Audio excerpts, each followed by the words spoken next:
Olá, você está ouvindo mais um SeniorCast, o podcast da geração sênior. Olá, meu nome é Tatiana Carvalho e hoje em mais um SeniorCast a gente vai bater um papo bem bacana com a Juliana Bussabi. A Ju, ela é co-criadora da ONG AUG, né? Adote um Gatinho. Hoje a gente vai estar conversando com a Ju sobre essa coisa de adoção, como que a gente faz, né? Pra gente poder ter uma consciência melhor com os nossos animais. Ju, obrigada por estar cedendo a entrevista pra gente. Imagina, obrigada a vocês. Ju, eu queria que você contasse antes de tudo pra gente a história da ONG, né? A história da AUG pro nosso leitor. Tudo começou assim bem despretensioso, né? Não foi uma coisa planejada. Eu e a Susan, a gente fazia parte de um grupo de voluntários para ajudar uns gatinhos de rua que na verdade moravam num parque. E a gente acabou se conhecendo, ficamos amigas e a gente ficava com dó desses gatinhos depois que eram castrados, voltavam para o parque, né? Porque na verdade é um controle de natalidade que você faz para diminuir a superpopulação. Uhum. E aí a gente resolveu levar alguns para casa, aí começamos a cuidar. Aí a Susan montou uma pagininha, ainda na época que a internet tinha aqueles HPGs, colocamos gatinhos para doar e começamos a doar um ali, outro aqui. E aí, ao longo dos anos, fomos melhorando o trabalho, fomos ficando grandes, viramos ONG e aí estamos aí hoje. Legal. E quantos anos já tem a ONG? Tem 10 anos. Tem 10 anos? Isso. E você falou que tinha esse trabalho de castração. Quem que ajudava vocês a fazer esse trabalho? Na verdade, era uma outra ONG, né? E a gente fazia parte. Era um trabalho que não tinha patrocínio, não tinha colaborador, não tinha nada, era apenas um grupo de pessoas reunidas que com o próprio dinheiro do bolso faziam essa castração, que é para controlar a superpopulação de gatos de parque, de colônias, né, de cemitério, esse tipo de coisa. E a ONG, ela fica situada aqui em São Paulo mesmo? Isso, em São Paulo, na Vila Mariana. A gente tem uma sede, né, que é a nossa sede, mas também é nosso abrigo. Então, a gente tem toda uma estrutura para ter esses gatinhos que depois que são resgatados, são tratados, ficam lá esperando a adoção, na verdade. E também temos uma cliniquinha, uma clínica nossa, né, para poder cuidar desses gatos, porque os custos são muito grandes. Cada vez que resgata é um bom dinheiro que se investe neles para poder colocar eles em ordem para a pessoa poder adotar. Sim. Então a gente tem uma clínica também para poder dar uma enxugada nesses custos. E como que é o processo dos gatinhos chegarem? Alguém avisa vocês? Como é que funciona? Eles chegam de todos os lugares, né? Eles chegam de todos os cantos de São Paulo. Então eles chegam pra gente através do e-mail resgates, né? Que é o resgates@adoteumgatinho, que a pessoa manda e a gente tenta encaixar, ver se tem vaga para eles, porque a gente também funciona com número limitado de vagas. Não dá para atender todos os gatos de São Paulo, né? Que não tem cabimento. Mas aí chega pelo resgates, ou então chega por telefonema, ou um amigo que achou, ou deixaram em algum lugar, enfim, nós somos em muitas voluntárias, então você imagina que não é só para mim que pedem, nem só para a Susan, são para todas essas meninas. Então acaba que chega muito gatinho, chega uma média aí de uns 50, 60 gatos pra gente por mês. Uau!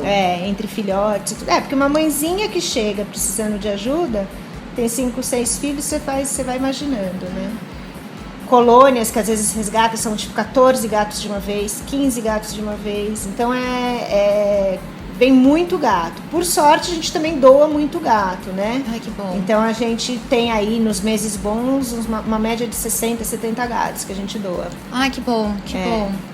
E o quanto que a ONG ela consegue atender? Quantos gatos vocês conseguem deixar lá no máximo, assim? Olha, para ter uma boa qualidade de vida, nós estamos falando dos que ainda não foram adotados, né? A gente consegue na ONG a gente consegue no máximo 150 na sede, né? Mas aí é como aqui, você tem as turminhas de gatos que acabam indo para casa das voluntárias, porque como não tem espaço na ONG, não tem espaço na sede, a gente acaba cuidando na nossa casa. Então eles vêm pra cá e ficam sendo cuidados até que eles encontrem o adotante certo. Então não dá pra calcular muito. Na verdade, a gente tem muito mais gatos do que 150. Mas porque fica na casa porque de estão vocês espalhados também. nas nossas casas. Ou então em casas de amigos e tudo mais, mas são responsabilidade da ONG, que vão ser doados como se fossem gatinhos da Alger. Ah, então é legal que um monte de gente se ajudando, né? Isso, muita gente. A gente tenta, assim, a gente tem uma comunicação muito boa com as outras pessoas. Então, quando a pessoa sabe que a ONG vai prestar assistência depois para ajudar a doar tudo, a pessoa até recebe o gato na casa dela, né? Cuida do gatinho até que a gente tenha vaga para ele, porque daí quando a gente doar o gatinho na ONG, na sede, abre a vaga para que entre novos. Então a gente tem sempre essa população flutuante, assim. Legal. E na ONG vocês têm veterinários que ajudam vocês? Temos. Na verdade, na verdade não são parceiros, porque todos os funcionários são pagos, né? A gente não tem nenhum tipo de apoio, não temos trabalho pro bono, né? Eles são nossos funcionários, mas a gente tem sim, a gente tem veterinários todos os dias, de segunda a segunda, e a gente tem uma equipe muito boa que, enfim, socorre, porque alguns casos chegam, claro, você tem, às vezes você dá sorte, chega o gatinho, ele estava só com uma gripinha, enfim, 7 dias de remédio, tá lindo, castra, vacina, arruma dono. Mas aí você tem aqueles que vieram atropelados, que vieram queimados, que vieram machucados, né? Então você tem que fazer cirurgia, aí precisa de recuperação e tudo mais. Então a gente tem toda essa equipe para poder dar conta desses casos mais graves. Nossa, é bem estruturada, então. Graças a Deus hoje em dia é bem estruturado, assim, mas também demanda, o custo de ter tudo isso é muito alto e a gente não tem apoio nenhum, né? Então, isso que eu ia falar, isso vem tudo do bolso de vocês? Do bolso nosso também, que a gente acaba colocando dinheiro, e dos nossos colaboradores, que são pessoas físicas, assim, é o amigo que adotou e aí gostou do nosso trabalho, aí todo mês dou um dinheirinho. Quem já conhece a gente há 10 anos e não deixa de doar todo mês, quem conheceu a gente hoje tira um pouquinho do salário e coloca. São todas doações de pessoas físicas, a gente não tem nenhum tipo de doação de empresa, de governo, de nada, zero. A gente sobrevive passando pires todo mês. Uau, que legal, né? Que tem pessoal que ajuda. E fala pra mim, chega muito caso de maus tratos pra vocês? Muito, muito. Assim, ao longo desses anos todos, a gente já viu coisas horríveis, né? Então a gente tem gato que veio, que a pessoa chutou na boca, então chega todo, mandíbula toda estraçalhada, gato que foi queimado, gato que, enfim, sofreu às vezes atropelado, aí chega todo quebrado, então tem coluna quebrada, membros quebrados. E são gatos, assim, que na sua maioria eram gatos dóceis, que se deixaram passar por isso, né? Porque quando ele é mais assustado, ele se esconde, então, né, não dá pra judiar.